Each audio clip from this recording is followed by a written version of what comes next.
Mesdames et messieurs, bienvenue à Ça se discute, votre causerie débat. J'ai un plateau Lukman Tigani, bonsoir. Spectateur. Euh, je suis heureux de vous retrouver. Le plaisir est partagé. Voilà, vous êtes acteur politique. Brunel Mérinadé aussi. Oui, je suis heureux également de vous retrouver. Si vous ne François le dites Xavier. pas. Bon, là, oui, je suis heureux de vous retrouver. Ça se passe des commentaires. Voilà.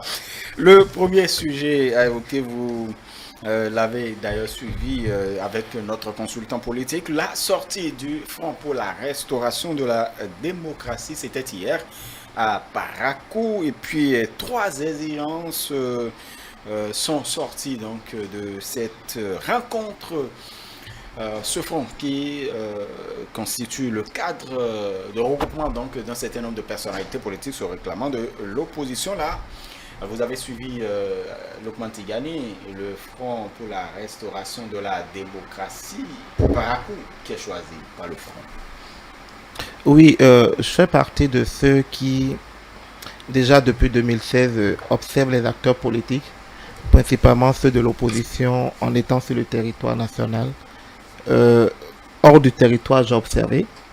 Et depuis quelques mois, je suis revenu sur le territoire pour observer.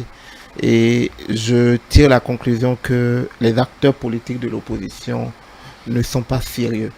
Comment vous Ils ne sont pas pouvez... sérieux envers eux-mêmes. Ils ne sont pas sérieux envers le discours politique qu'ils tiennent. Et je vais plus loin pour dire qu'ils me donnent l'impression de ne pas croire au combat qu'ils sont en train de mener depuis 2016. Dans la forme d'abord, regardez, depuis 2016, il y a eu tellement de fronts qui se sont créés, se sont brisés. Il y a eu tellement de suspicions autour des acteurs politiques, de la même classe politique de l'opposition. Et dans le message qui est tenu, au départ, c'est un message qui demandait un dialogue politique. Le dialogue a été fait. Ils sont revenus parler du refus de la révision de la Constitution. Après, le message a évolué. Il y a pas une constance dans le message politique de nos acteurs de l'opposition. Et les deux événements, que Bon, ça c'est soit vrai pour, que que quand ce- vous dites opposition, il y a quand même non, le... de nos acteurs de la résistance, alors, je les appellerai de la résistance, juste pour rester dans la syntaxe de ce que même préfèrent qu'on les appelle. Quand on voit les événements de Porto Novo et il y a quelques jours les événements de Parakou, je suis resté un peu comme devant mon écran à observer des acteurs jouer à une comédie politique. Le discours de Parakou était un discours vide, très très vide. Les acteurs qui étaient à Parakou, si je dois les mesurer sur l'échiquier politique national, moi je ne leur donnerai pas 5%.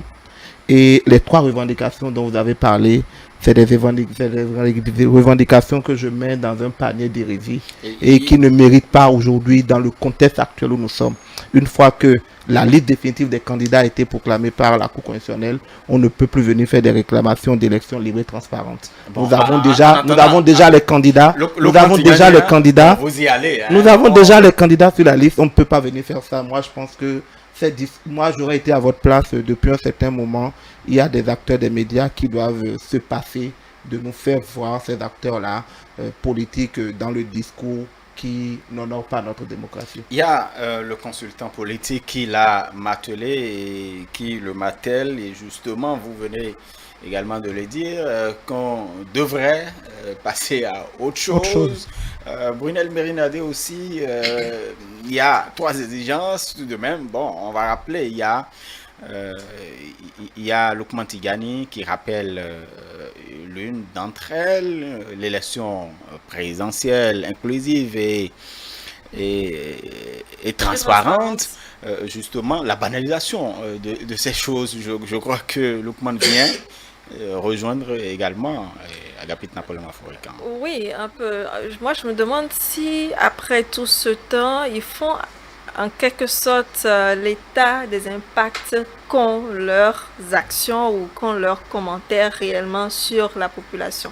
Parce que quand on évolue, à un moment donné, il faut s'asseoir et se dire qu'est-ce que nous faisons? Est-ce que l'impact, nous l'avons réellement? Est-ce que ce que nous voulons, nous l'avons? Ou bien même si l'objectif n'est pas atteint, est-ce qu'il y a des tendances qui nous font dire aujourd'hui ou bien que nous avons pu atteindre 40% ou bien 30%.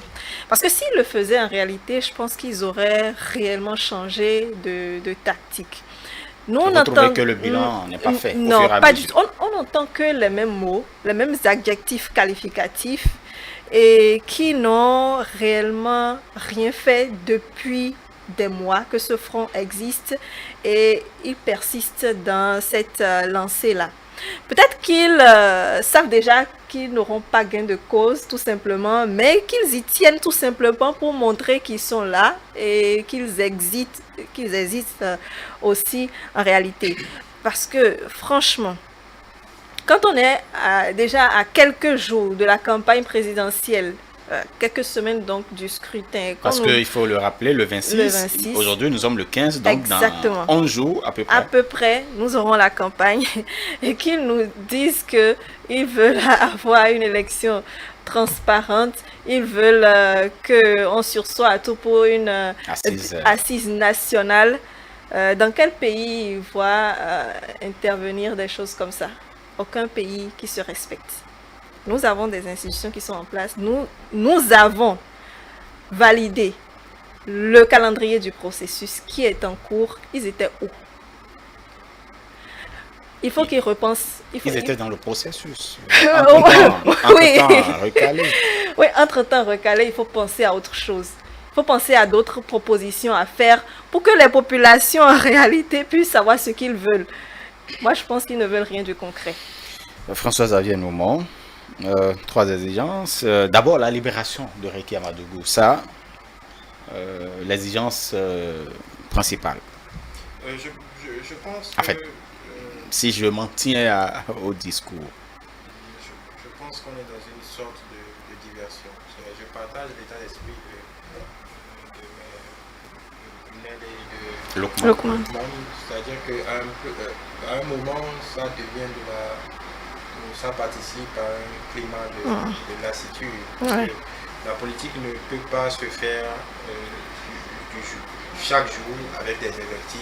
La politique ne peut pas se faire avec des défis qu'on lance ici à gauche et à droite, des menaces, ainsi de suite. Je pense qu'il faut forcément qu'on en arrive à comment je vais dire qu'on en arrive à discipliner le discours politique. Mais on n'en est pas là. On a affaire avec un front qui a envie visiblement d'en découdre. Parce que si on prend au sérieux ce qu'ils disent, on se dit, mais tiens, ces acteurs politiques, dont certains ont occupé des fonctions, il y a des ministres, Valentin Djibouli a été ministre dans ce pays, professeur Joël Aïvor, prof d'université à un très haut niveau, un constitutionnaliste de renom. Si ces personnalités peuvent fouler au pied, sous prétexte d'une lutte quelconque, les principes républicains, c'est qu'il y a un profond problème de... Est-ce que ce n'est pas une stratégie politique on ne peut pas tout mettre sur le dos de la stratégie. On ne peut pas tout mettre sur le dos de la stratégie, simplement parce que... j'ai l'impression que... toutes les stratégies ne sont pas forcément payantes et ça fait plus de dégâts que ce qui est escompté parce que comment je vais dire, en chatoyant, en excitant un peu des populations, en tenant ce type de discours, on ne sait jamais comment ce sera reçu dans une certaine frange de la population.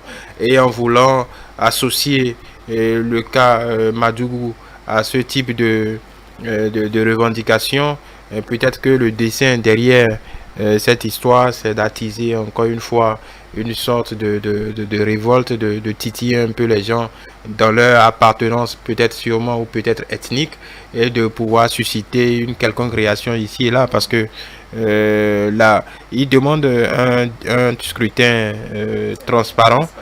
Bon, inclusif, oui. Bon, transparent, inclusif, ça le sera parce que factuellement, il y a 2 candidats de l'opposition et un candidat de la mouvance transparent. Oui, forcément, le scrutin sera transparent. Ils n'ont qu'à s'en prendre à eux-mêmes. Ils auraient dû être à l'Assemblée nationale pour pouvoir être dans Vous voulez parler du COSLEPI? Du COSLEPI pour pouvoir avoir leur mot à dire, ils n'y sont pas. Je pense que la machine est arrivée à un niveau où tout le monde, peut-être sauf le front, vous voyez, on va dire le corps diplomatique, hein, tous ces grands pays qui prennent très au sérieux ces moments particuliers qui sont souvent sujets à tension un peu partout sur le continent. L'ambassadrice des États-Unis, grosso modo, quand vous regardez un peu ce qu'elle a dit la dernière fois, elle ne trouve pratiquement rien à redire sur le processus électoral. Donc, évidemment, peut-être que tout le monde est sur la même longueur d'onde, sauf un certain front de restauration de la démocratie. Lukman Tigani, c'est vrai, vous appelez à la banalisation, en fait, qu'on n'en parle plus. Et justement, vous n'oubliez pas qu'on a traité quand même les médias d'auteurs de déstabilisation et de fragilisation des partis, en fait, d'un certain parti politique. Voilà, la libération de Ricky Amadougou, ça fait partie des exigences parce qu'on trouve justement les membres du Front pour la restauration de la démocratie trouvent que c'est politique. Je pense qu'il faut faire la part des choses entre l'arrestation d'un acteur politique et une arrestation politique. Moi, je pense que le procureur de la République a été clair sur ça. Les faits ont été relatés.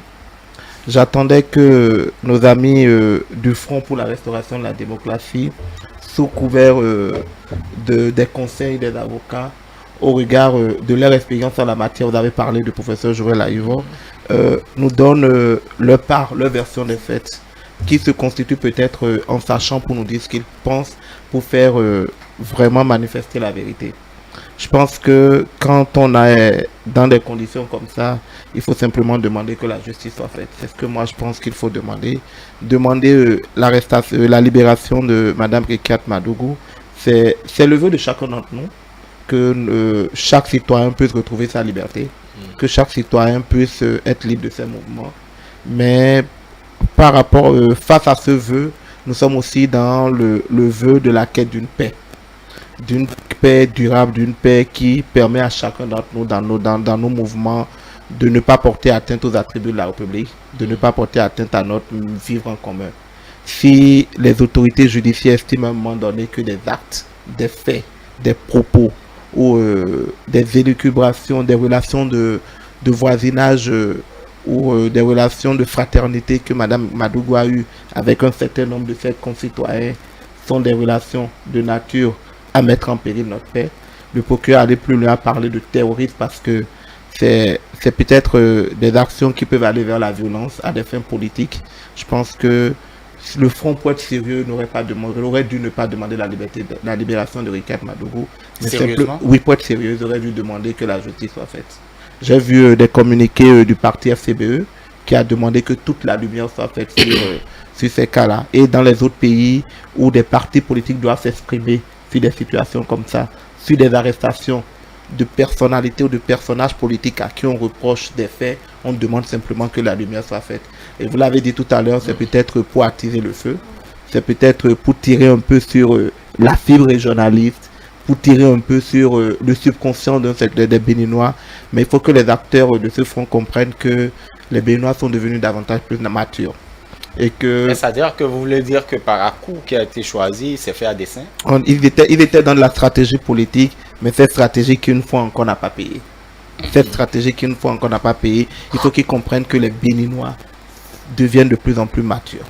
Parce que les Béninois refusent de se faire manipuler par des acteurs politiques qui sont incapables de se mirer, qui sont incapables de faire un bilan des actions qui sont en train de mener depuis un certain nombre d'années. Vous l'avez dit tout à l'heure. Il n'y a pas un bilan qui se fait. Et de plus en plus, quand vous voyez au niveau... Bon, le bilan, est-ce que ce n'est pas après la présidence? Non, le bilan doit se faire... Il y a un suivi qui se fait pendant tout le processus, pendant toutes les étapes de revendication que vous êtes en train de faire. Et quand vous observez aujourd'hui, vous voyez que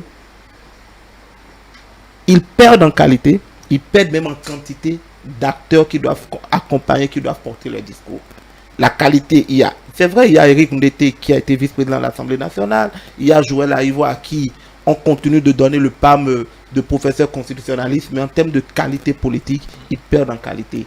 En termes de quantité aujourd'hui, quand vous voyez Parakou, quand vous avez vu même Porte-Nouveau, on se demande est-ce que ce front-là vaut vraiment quelque chose sur l'échiquier politique.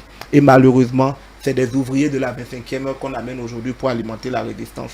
Quand on voit les candidats qui ont été recalés, portés par ce front, je dis c'est des ouvriers de la 25e heure.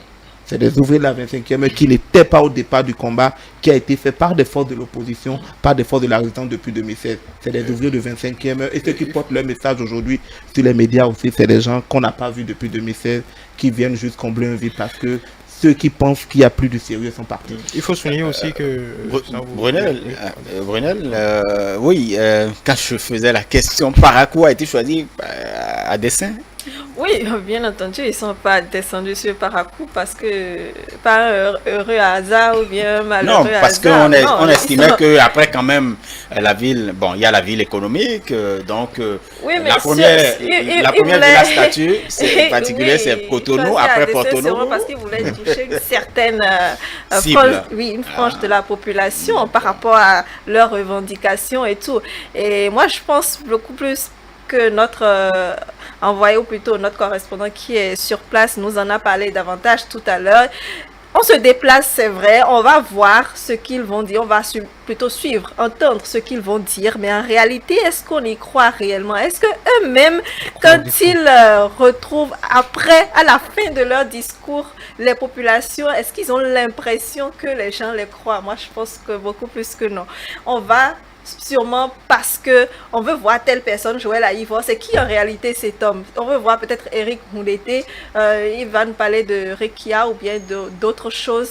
Je veux aller voir parce que je veux me dire que plus de curiosité sur le moment par rapport à ces personnalités qui se déplacent, qui ne vont pas forcément là-bas tout le temps. Qui les connaît réellement sur Parakou? Parce que personne. Donc, sûrement, moi je pense que c'était pas forcément, l'objectif ne sera pas atteint si c'est Parakou, il voulait toucher cette cible. Oui, François Daillon. Je voulais relever le fait que il y a quand même une sorte d'imposture dans cette histoire parce que ce n'est que dans un pays démocratique que des hommes et femmes peuvent se rassembler et dire ce qu'ils ont dit, faire ce qu'ils font. Il y a un front. Le front, c'est pour restaurer la démocratie. Vous voulez remettre en cause l'intitulé du front? Ouais. Non, parce que quand même, je pense qu'il faut le dire pour que peut-être ceux qui nous suivent ne comprennent pas. Des pays, on va pas dire de dictature, il n'y en a pas. Ça dépend des appellations que chacun veut bien affubler à tel régime. On peut parler au moins de régime autoritaire. On en connaît dans la sous-région, même pas loin de nous. Il serait dans un régime autoritaire que cette réunion n'irait pas à son terme ou peut-être que n'aurait même pas lieu. Donc il y a une certaine imposture de venir dire qu'on veut restaurer la démocratie, qu'on peut tout dire à longueur de journée. On ne peut pas dire que c'est depuis que le professeur Joël Aïvor s'est engagé dans ce combat politique, depuis que ce front a été mis sur pied, ils ne peuvent pas dire qu'ils aient été empêchés de dire ce qu'ils ont eu envie de dire. Ils sont même parfois allés dans l'outrance, dans l'impertinence, je ne dirais pas insulte, mais ils se sont accordés des libertés langagières que aucun régime, ils se sont accordés des libertés langagières que ne peuvent que tolérer les régimes démocratiques parce qu'on se dit, bon, les gens peuvent dire ce qu'ils veulent, quand bien même il y a des limites que la loi fixe ou non. Donc je pense que il faut quand même à chaque fois, relever cette imposture de dire qu'on veut restaurer la démocratie alors qu'on bénéficie de toutes les largesses que peuvent, et on abuse parfois même de toutes les largesses que peuvent accorder cette même démocratie. Il faut se parler entre Béninois. On parle d'assises nationales. Le timing, selon vous, est-ce maintenant ou après la présidentielle? Nous sommes un peuple de dialogue et il nous revient de décider ensemble à quel moment il faut faire le dialogue.